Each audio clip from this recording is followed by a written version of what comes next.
thousands drawn from across the 5 divisions of the state thronged the Police College Ikeja venue of the activation program. It was an opportunity for some 3,000 farmers, especially women, youth, and vulnerable Lagosians, to get empowered with farm implements, machineries, and other agricultural inputs targeted at boosting food production in the state.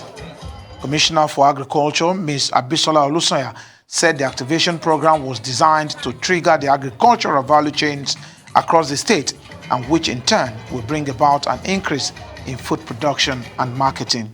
The focus of this year's program is primarily on 3 value chains: poultry, piggery, and fisheries, which represents the 3 subsectors mostly affected by the COVID-19 pandemic, as well as the outbreak of zoonotic diseases such as the avian flu and the African swine fever. However, we have on ground other assets, as you can see, to aid other value chains like the red meat value chain, the rice value chain, and what have you. This is what we call inclusive governance. This is what we call inclusive empowerment. Whether you are a rural farmer, or an urban farmer, or a city trader, you are here to collect the benefit of the value chain empowerment. State Governor Babajide Sanwo-Olu is confident that with programs like this, Lagos should strategically transit from the state of producing just 20% of the food it consumes to a region of between 40% and 50%. It's tiny.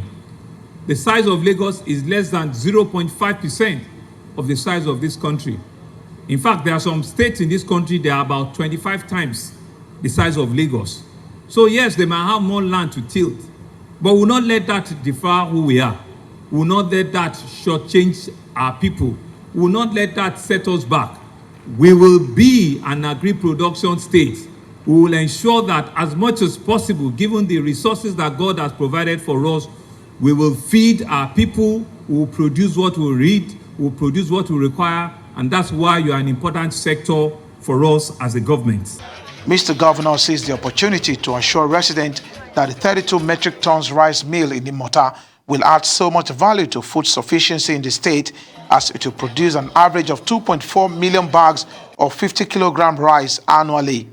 That is apart from the projection that the rice mill will create more than 250,000 jobs for Lagosians. Farm implements including tractors, harvesters, fishing boats, and other support inputs like herbicides and animal feed, among others, were on display to be distributed to the 3,000 beneficiaries of the activation program. A total of 13,976 beneficiaries have been empowered since the program started in October 2014.